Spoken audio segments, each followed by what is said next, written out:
Okay, so this is my fifth and final basic introduction to Office 365. This is going to be on Word. And I start with all of these, just reminding you there are options to get free versions. You have the free Office Online, which you need an Outlook or a Microsoft account to do that with. Or for the Google apps, if you go to your Google Mail, there's 9 dots that are on the top right of your email screen in a square formation. If you click on that, that will bring up your Google Apps, and Google Docs is the Word version. Okay, so Microsoft Word. So when you start Microsoft Word, the first thing you're going to see, like we saw with all the other apps, is that you're going to have start with a blank document, and then there's going to be several templates. So I'm going to see what around age group my audience is by the next thing I'm about to say. Something I taught years ago, which I absolutely loved teaching, was called Publishers. And Microsoft Publishers was a software application dedicated to um, making business cards, mailing lists, envelopes, calendars, brochures, catalogs, and it died out. So basically, Word has kind of taken over that. And so the first set of templates you come across might not have all of those things. But again, like I've said in all these videos, there's so many websites out there that have free templates. You can also go to Microsoft.com and explore. So everything that you could have done in Publishers is now you're able to do in Word. So the Word templates are documents with predefined settings and instructions and/or images that allow you to see the setup of different files. These templates include resume, cover letter, invitations, mailing lists, flyers, brochures, calendars, and more. Like I said, you could even do business cards, um, catalogs, brochures that maybe for a menu or price list. As with other applications, the internet has hundreds of templates to download and use. Exploring templates. So how to use this template. Each template has a step-by-step instructional guide that explains how to set up that specific document. You could just simply type over the text if you already are satisfied with the template setup. Many students have created their club newsletters using the newsletter template in Word. Teachers also can use the calendar template to allow students to keep track of upcoming due dates and events. So let's look at two. We're going to look at the open house flyer and the MLA style paper. So we're going to come over here to our home page, Office 365, and on the left-hand side, I'm going to select Word. And as we always start off with, new blank document. And then here's the MLA style, and here's the open house flyer. And I'm just going to look at the other templates they have here. They also have APA. They have a simple resume, a simple cover letter, a chronological resume. This is an example of a mailing list, or really any type of I know for my daughter's baby shower, I gave out lots of little items. So I printed these out and I put a little hole puncher in and I tied them with a ribbon and I gave a bunch of chocolates out. So it doesn't have to be a mailing list. It could be any type of label. More resumes, informational packets. This is a comic book. This is the calendar, but they have the other calendar where it's monthly and they'll have little boxes in there that you could actually type, events, upcoming, projects that might be due and so on if you're an instructor. So here we have mostly a lot of resumes. A fill-in funny story. I know I've seen templates for teachers that are in elementary school that allow students to do basic math problems or basic writing skills. So go ahead and explore the different templates they have. I just want to look at these two. So the MLA style is going to set up the page similar to if you're in college and you're doing your bachelor's and you're taking a program and your instructor says, well, you need to use the MLA style. And so then this would be constructed to help you in, now you might have to change, I have a simplistic version, but you might have to change because, just like everything else, there's always changes to rules yearly. So you might have to change and make sure you have the updated version of MLA. But as you see here, they show you how you identify the figure, how to put a footnote, and so on. And then later we'll look at referencing. So this is just an example of the MLA. And as you saw, they also had APA. I did my master's in education, so we used APA. The other one I wanted to look at here was the open house flyer. And this one's used popular at my school because often club groups might have meetings or fundraisers, and they just want to get a flyer to put around the school and let everybody know about it. So, it just says here, event name, Sud Heavy. Here's where you're going to write, a line of text explaining whatever your event is. Down here, you're going to be putting the date and the beginning time and ending time and the address. So it pretty much has that step-by-step instructional thing, staying with the theme that you selected. So this is for an open house. If you want to have a party invitation or a party flyer, you would go ahead and look at further templates so that you can have some. But if you don't want to and you just want to kind of take this, you could replace these pictures with whatever event you're having. Like I know some of my business students had maybe bake sales. So they put over here bake sales. And then they would put the information. This is for the business club. We're trying to, save up for a trip.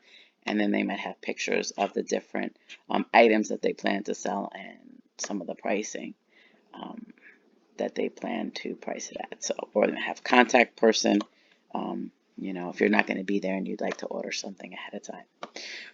So I just wanted to show you those two templates right there. And so you could better understand what I mean by they have step-by-step instructional guide, something a little different than the other templates we've seen with the other applications. So the desktop version and higher subscription levels have a lot more features with Word. And one of the features that they have is a mailing list tab.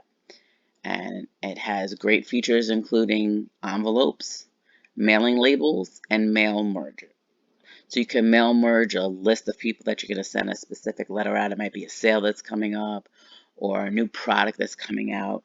And so this is a good way for small businesses that don't use applications like QuickBook, and they're just going to be using Microsoft Office to be able to manage some of these things. So this is something, like I said, is in the desktop version or a higher level, than I have. I have the student version, which is free, so I don't have that feature.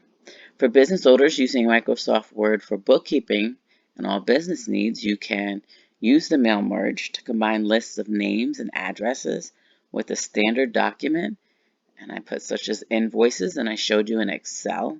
I think it was the second video in Excel how to create an invoice or a sales receipt. Maybe sending out past due notices or notifying your customers of new product or service information, or maybe even upcoming sales notices. So you would use these features here. Again, this is something that you would have in a either the desktop version or a higher level subscription version. Now this we do have at my level, and this is one of the things that I think is probably the most used and popular feature in Office 365 because it's the cloud version, and you can share your document with coworkers. So for me, I share documents with my students all the time. So it could be their midterm advising form that they need to sign, and I don't only just send it to them, I also send it to my supervisor, the head of the business program, so that he is also aware of the students that may be failing or have a low grade, so that he can follow up with that student and sit down and find out what's going on. But it could be something like a sales pitch, or it could be a new product that you're working on, and you select the blue highlighted share tab, and then from there you choose what permissions you want. If you want to choose whether they are allowed to edit or they can only view it. Now, editing obviously would be if you want them to sign it or add something to it, you have to allow them that permission to edit it. But if you were sending something out, you just want them to read, give you some feedback, then you would go just view. And then you would type in the names or email addresses you want to share this document with. And then you would add an additional message if you wanted. An example might be, please acknowledge you have received and read this document, or please add your contributions to the sales report as prior discussed, or please sign and date this form. So that's usually one of the things I do, because I send out midterm grades or grades and I say, please sign and date this form. And then once you've finished writing your optional message, if you'd like to, then you click send.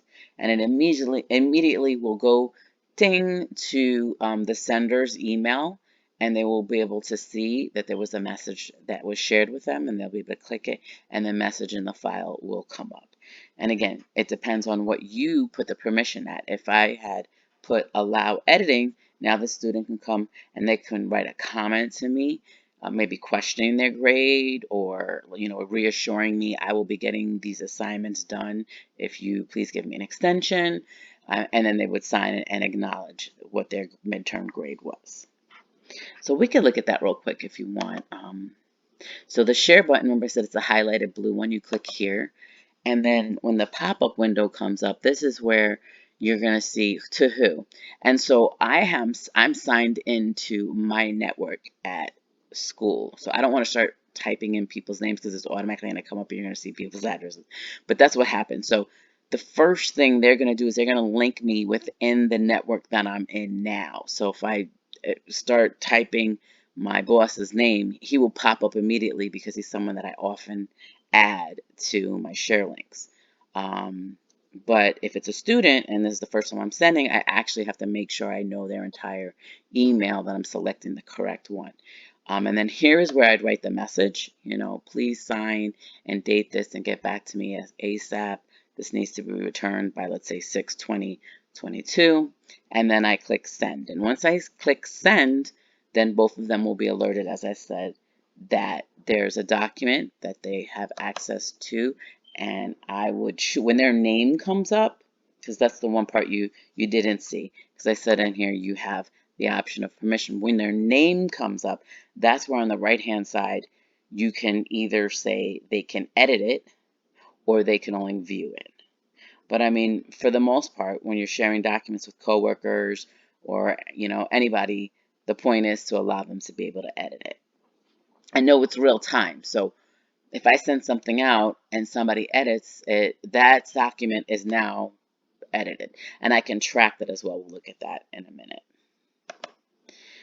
The reference tab. Once you have inputted all your references, so this is if you're going to be doing a paper. We just looked at the MLS style on paper. So if you're doing maybe a 5-6 page document that you have to hand in, let's say for history or anatomy class, and you're done and you inputted all your resources, then you would need to create your bibliography using the style you selected. So for that particular, when we looked at it a second ago, that was the MLA. And this is where I was saying you'd be able to come over here to the biography and select the MLA, because it won't just have one, they'll have several to choose from. So often an instructor will tell the class, you must use MLA style, blah, blah, blah, year 2018, or whatever they're using. And so then you'd be able to select this here from the drop-down list. Okay, adding a table of content, footnote, or endnote. So let me come back over here. And if we come over here to insert, okay, one of the things you have here is a table, which I'm not going to go over that because we've already seen that with Excel and with PowerPoint.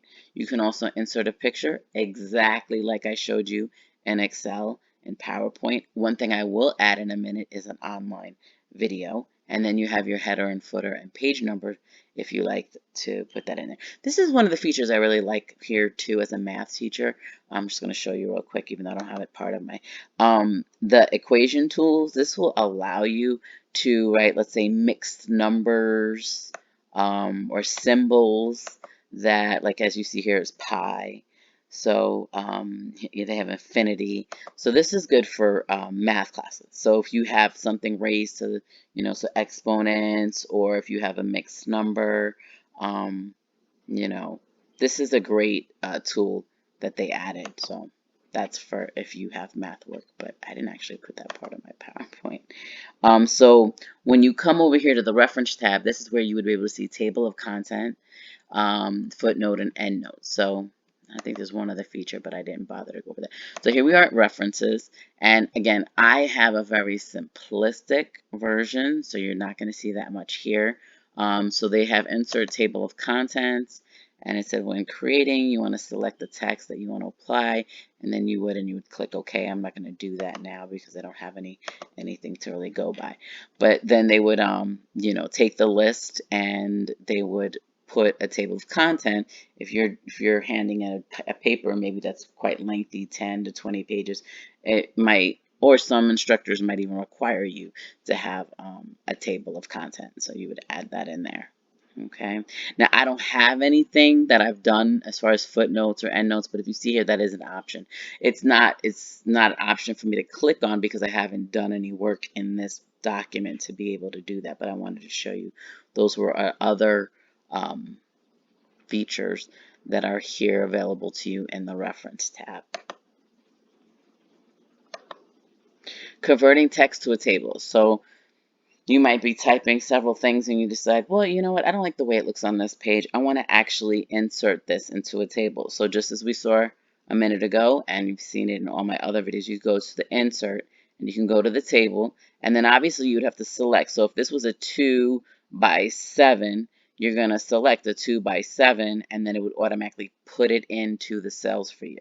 So here I wrote, as we saw with Excel and PowerPoint, you can create a table. Word allows you to convert text from a paragraph into table format. That's one thing that's a little different from the other applications, in that it allows you to highlight words and just input them into a table. Now the table options in the free version would be to select the table once you've made that table. So that 2 by 7, I've made it, okay? Then the cells in the tables can be merged and or split, just as you would in Excel, by using the table layout tab. You can also select a table style, cell shading, or color in tab using the table tab, a table design tab. So there'll be 2 of them. Let me see if I could do it real quick. I don't see, I don't even have anything that really, I guess, no, it wouldn't even let me do it because, well, let me just try to insert one at the bottom here. Oh, look. I wonder if it would let me do it with these. No, it's not letting me. I am in editing, so it's not letting me do it. And it could be that these restrictions were put onto this because I used the template of MLA. Oh, here we go, finally. All right. So let's say if I did this, okay, and I'm going to make this very simplistic because I didn't plan on going over this. But let's say on here, okay, I wanted to show, you know, sales. So I'm going to write for the first quarter. So I put January, February, March, you know, and then I'll put over here departments, or maybe the departments might come over here. What if this top one right here, I wanted to make it the title? So you would highlight it, okay? And then these were the 2 things I had here. I said under table design, this should look familiar to you because this is exactly what you saw in PowerPoint. Here's where you would go to table style options where you can say, okay, the header row is the top one or so on. And then you have your table styles. And it's a little different than we saw with the other ones. A little bit more simplistic. And then you can change the colors or cell shading. And then you have the border selection here where you can make them all borders, and then you can make them thicker if you would like, or the style could be dotted, straight, light. Okay, and then the border color you could choose if you wanted to make it green, whatever it may be, whatever will, you know, suit you. So I made this top one green. So the other one I wanted to show you was we had the table design. Now in the table layout, here is where I'd be able to merge the cells. So now I made it all big one, and then I might say, you know, I don't know, this is sales for first quarter. And then I want to make sure that this is in the middle. So I come over here and I center it. Whenever I do these, I always feel like it doesn't look centered. But according to this, this is centered. So I have it here centered. for my table, okay? So I just want to show you that real quick. It wasn't anything I was planning on showing you, but I wanted you to see that what these actually, there's not many, unfortunately, in the free versions, but there are a few. So I'm applying border selection, border color, and the table design. Actually, we just looked at that.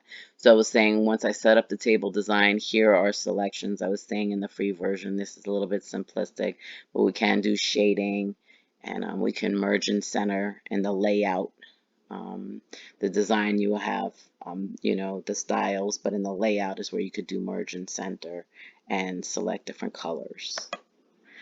Inserting shapes and drawings. So we saw this already in the other ones. You can add shapes or drawings as a feature you would find through the Insert tab. This feature differs a bit from PowerPoint and Excel, and I'll show you what I mean by that. So let me come back over here, and I'm going to come down a little. Oh, whoops. I didn't write this. I was in the... So when we come over here to Insert, and we're going to come to Drawing, I can draw in here a figure, or I can come to Shapes. And then here we'll see where it's similar to what we saw in PowerPoint and Excel. But you see it's a little different in that they give you this option to try to have like a preview before you actually save and close and apply it into your so if you remember last time I inserted my own picture, and then I put a little, kind of chat box on top of myself. One feature I always like using is arrows, like pointing to, oh, this is where you would need to select here. This is where you would see this. So I don't know what kind of shape you would insert, but then I would come here and I would select it and I'd put it here. So if you're a math teacher, this might be great. You can put, if you want to create your own and you want to say, oh, what's the volume of this cube, or what's the volume of this rectangular prism, and then you'd be able to write the dimension on top of this. So this is a little different from, I'm going to just discard, from the other ones, because the other ones were just basically you go straight to shape. But instead here, you go to drawing because it kind of gives you a little bit more of an option of what you can do with the shapes. You can also have a text box, like I said. So if I did that, if I did a rectangular prism or, a cylinder, suppose I did a cylinder, and I could take that text box and put it over here and put the dimensions for my students to then have the dimensions for the exam. So this would be more for teachers, what I'm talking about here, because I myself also teach math classes, and once in a while if you decide you're going to do a paper, this is a great feature here, as well as that other one I showed you with the formulas, the equation, where you're able to input different forms. All right. Inserting a video or a link. So I do like this feature. This is probably one of my favorites as well. So I can insert my video directly into the document that I'm sharing with my colleagues. And so this is really good if you had a meeting and you might have had an office representative or an employee that wasn't able to come. And so you might want to send them a video of something that transpired, or maybe, a video that you discussed. So I'm going to just copy this right here, and I want to show you how it would look when we do that. So I'm going to let me come here, and then I'm going to go to Insert, and then I'm going to insert Online Video. And then over here is where you put the address.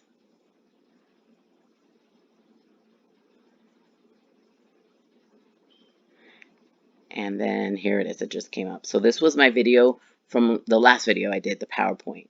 So I can insert that in here.